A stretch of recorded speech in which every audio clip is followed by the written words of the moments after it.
నమస్తే, welcome to Telugu రాజ్యం. నేను మీరా.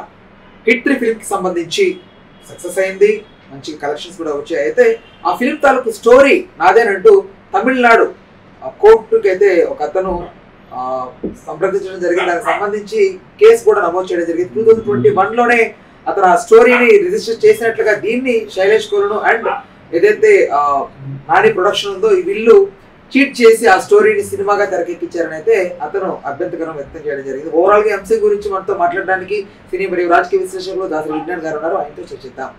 నమస్తే, మీ వర్షన్ ఏంటి దీంట్లో? ఫస్ట్ ఆఫ్ ఆల్, ఏదైనా సరే ఒక సినిమా సంబంధించిన వాడు ఇది నా కథ అని తర్వాత చాలా మందిని చూసాను. బలగం దగ్గర నుంచి వచ్చింది. బలగం దగ్గర నుంచి ఎప్పటి నుంచో ఉంది. ప్రతి ఒక్కడు సినిమా రావడం, అది హిట్ అవ్వడం, ఇది నాది అనడం. కొన్ని సందర్భాలు ఒప్పుకున్నాను. కాంతారాలో నవరస సాంగ్ నీవు ఆడుకున్నారు, అది ఒప్పుకొని తీరాల్సిందే. అలా కాపీ చేసే వాళ్ళు ఉంటారు.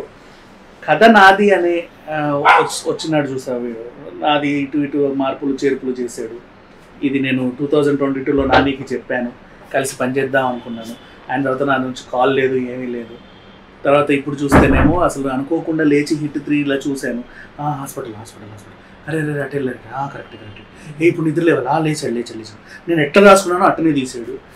మొత్తం కథ అంతా నాదే అని చెప్పాడు. సరే, బాగానే ఉంది. ఒకటి చెప్తా విను.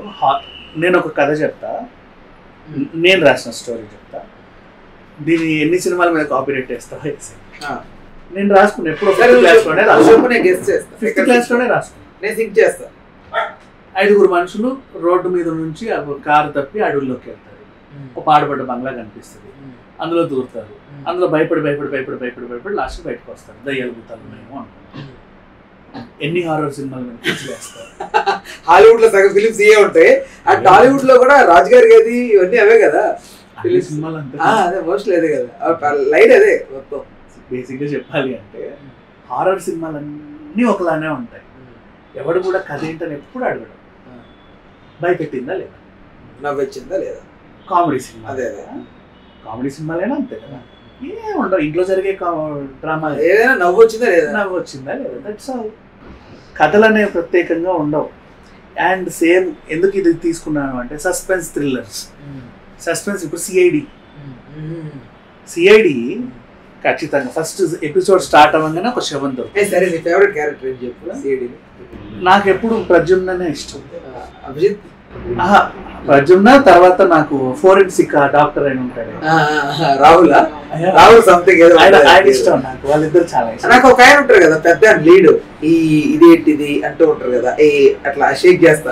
ఆయనే ప్రద్యుమ్న ఆయన మొన్న చంపేసి మళ్ళీ ఇంకో క్యారెక్టర్ చూసి మళ్ళీ బతికిచ్చాడు.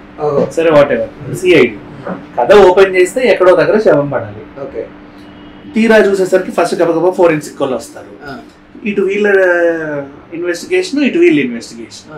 ఏదేదో లాస్ట్ కు దొరుకుతాడు దొంగ.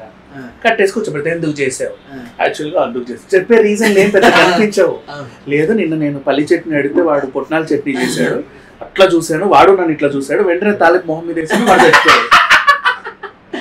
అట్లా చచ్చిపోతాడని నేను అనుకోలేదు. ఏం చేయాలో అర్థం కాక శవాన్ని తీసి అక్కడ దాచేసాను. ఇలా దొరుకుద్దని కూడా నేను అనుకోలేదు. అంటే పూర్తిగా పూడ్చిపెట్టాను, కానీ చెయ్యి మాత్రం బయటకు వచ్చి చూసుకోలేదు. అలా దొరికిపోయావు, అంతేనా? తర్వాత అంత కథే ఉంటది. హిట్ సిరీస్ కూడా అంతే. హిట్టే కాదు, మీ అందరికి ఇంకో సర్ప్రైజ్ చెప్తున్నా, కోర్టు కూడా సిరీసే. అందుకే టైటిల్ కోర్ట్ అని వచ్చింది. కోర్టులో మొన్న మీరు చూసిన ఫస్ట్ కేసు, ఇంకా second case, third case, fourth case bold అని వస్తాయి. నెక్స్ట్ హిట్ కూడా first case, second case, third case. ఏముంది, సింపుల్గా ఏదో ఒకడు ఒక వీళ్ళను కొన్ని హత్యలు చేస్తాడు. వీళ్ళు ఎంచుకున్న పాయింట్ ఏంటంటే 4-5 రకాల హత్యలు ఒకలానే సింక్ అవుతా ఉంటాయి. ఈడెవడో పట్టుకోవాలి, వాడు ఎందుకు అలా చేస్తాడో కారణం తెలుసుకోవాలి. అలా కథ సమాప్తం. ఇప్పుడు దీంట్లో ఎంతమంది ఎన్ని కథలన్నా రాసుకోవచ్చు, అన్నీ ఒకలానే ఉంటాయి. ఇంకో కథ చెప్తా చాలా సింపుల్గా. అమీర్పేటకి వెళ్తే ఒక శవం కనబడింది, ఊరేసుకొని చచ్చిపోయింది. మెడ మీద ఘాట్లు ఉన్నాయి, ఓకేనా? ఈవిడ నైలాన్ తాడుతో ఊరేసుకున్నట్టు అనవాలి వచ్చి. కుకట్పల్లిలో శవం ఊరేసుకుంది, మళ్ళీ నైలాన్ తాడు సేమ్ అదే గుర్తు. అవునా? నాలుక లెఫ్ట్ సైడే పెట్టింది. నెక్స్ట్ మళ్ళీ నల్వాలు వెళ్ళా, అక్కడ నైలాన్ తాడు, నాలుగు ఎడమ. అంటే అలాగే చావాలనే ఉంది. నెక్స్ట్ షేర్లింగంపల్లి వెళ్ళా, కొండాపూర్ వెళ్ళా, మాదాపూర్ వెళ్ళా, అందరూ ఇక్కడ నైలాంతాడూరి ఇట్లా. కానీ కేసులు చూస్తే డిఫరెంట్ సివిలకు సంబంధం లేదు. కానీ ఇక్కడ కామన్ పాయింట్ ఏంటి, నైలాంతాడుతో ఊరి నాలుకేడమ్మాయి. దీన్ని ఛేదించుకుంటూ వెళ్తే ఆడెవడో సైకోగాడు ఎందుకు అలా చేస్తున్నాడో తెలుస్తుంది. ఇంతే. ఇట్లాంటి కథలు 100 మంది 100 రాసుకుంటారు. ఓకేనా, దాన్ని తీసుకొచ్చి అలాంటి సినిమాలు వచ్చినంత మాత్రాన వెళ్ళి ఈ కథ నాదే, నేను అసలు ఎంతో ఇదిగా అనుకున్నాను అంత ఏ ఉండదు. హిట్ ఇదే కాదు, నెక్స్ట్ వచ్చే 4, 5 కార్తీ వచ్చేది, వీళ్ళందరూ వచ్చే సినిమాలన్నీ కూడా ఒకలానే ఉంటాయి. అన్ని కామన్ పాయింట్స్ ఇంతే ఉంటాయి. ఎవడో వచ్చి నేను రాసాను అదంటే నమ్మాల్సిన అవసరం లేదు. అండ్ నిజంగా యాజ్ ఇట్ ఈజ్ అదే పాయింట్ ఇలా ఉంది అనుకుంటే నువ్వు రిజిస్ట్రేషన్ చేయించుకుంటే దాన్ని కోర్టులో సబ్మిట్ చేయి, చూసుకుంటారు. కోర్టులో సబ్మిట్ చేసిన తర్వాత సెన్సార్ వాళ్ళకు కూడా లెటర్ పంపి ఇలా జరిగిందని చెప్పిన తర్వాత కోర్టులో స్టే విధించుకున్న తర్వాత అప్పుడు నువ్వు ప్రెస్ ముందుకు వచ్చి నాది అని చెప్పాలి. ముందే సినిమాని నువ్వు కేసు పెట్టబోయే ముందే ప్రెస్ మీట్ పెట్టి సినిమాని డ్యామేజ్ చేసే హక్కు నీకు లేదు. అయింది, బట్ అయినప్పటికీ కూడా ఓటీటీ వాడు ఇబ్బంది పెడతారు. ఒకవేళ నిజమే అయి ఉంటే పాపం అది తప్పు కదా చెప్పింది యాజ్ ఇట్ ఈజ్ నా కదా అన్నాడా, ఓకే. నవరస్, అందుకే నవరస్ ఎగ్జాంపుల్ చెప్పాను. నా కథనే కొంచెం చిన్న మార్పులు చేర్పులు చేశారు అన్నాడు. మార్పులు చేర్పులు ఎందుకు చేస్తారు, అందుకే చెప్పా. హారర్ సినిమాలైనా కామెడీ సినిమాలైనా సస్పెన్స్ థ్రిల్లర్స్ అన్నీ ఒకలానే ఉంటాయి. మార్పులు చేర్పులు చేసే చేస్తారు. నీ కథ అయితే కాదు అది. అండ్ అలా మరీ కకృతి పడి కథలు తీసుకునే టైప్ నాని అయితే నాని కూడా కాదు. శైలేష్ కూడా బ్రిలియంట్ రైటర్ కదా, తీసుకోరు. They have knowledge, they have అంటే ఇన్ని కథలు ఉన్నాయి వాళ్ళ దగ్గర, తీసుకుంటారు. ఈ ఎక్కడిదో తీసుకోవాల్సిన అవసరం లేదు. అంటే గతంలో కూడా కొన్ని సినిమాలకి నా స్టోరీ అంటూ కొంతమంది వచ్చి ఆ పైన ఆచార్య కూడా వచ్చారు కదా. అదే కదా, అదే అంటున్నా. దట్స్ వై మంది వచ్చారు. ఏంటి కాకి ముట్టుడు, మనకి తెలంగాణలో మనిషి పోతే పిండాన్ని కాకి ముట్టుదా లేదా దాని మీద రాసుకున్నాడు. అలాంటి దాని మీద కథలు కవితలు బోల్డ్ వచ్చాయి. క్రెడిట్ క్లెయిమ్స్ చేసుకుంటారా, ఊరికే క్లెయిమ్ చేసుకొని ఇప్పుడు అయినా ఇది నాది అన్నా తప్పులేదు.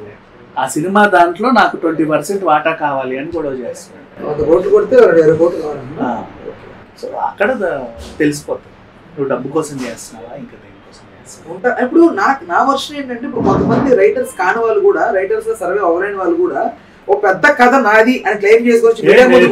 నీకు నా 5th క్లాస్ 500 కథలు మరి అన్ని నాకే కాపీ రైటర్, నాకు ఎన్ని కోట్లు ఇస్తాను. అదే అంటున్నా, సర్వే అవ్వలేక ఇది స్టోరీ నాది అని ఒక పెద్ద సినిమా కథ తీసుకొచ్చి మీడియా ముందు పెట్టి ఇది నేనే చేశాను నేనే రాశానంటే ఓకే, ఇంత పెద్ద కథ రాసింది ఇంత టాలెంట్ ఉందా అని చెప్పి అతను గుర్తించి రాకుంటారా? అదే ఉంటుందా వర్షన్? వాడి వర్షన్ నేను అంటుంది అలా క్లెయిమ్ చేసుకోవడానికి. అసలు ఏ సినిమానైనా ఎవరు క్లెయిమ్ చేసుకోవడం నువ్వు చేసుకోవట్లేదు. ఎవరు నిద్రలేసి ఎవరో ఒకటి రాస్తున్నాడు. అది నేను చెప్తాను. టైటిల్ విషయంలోనే సరే, టైటిల్ చెప్పు ఒకటి. లెజెండ్.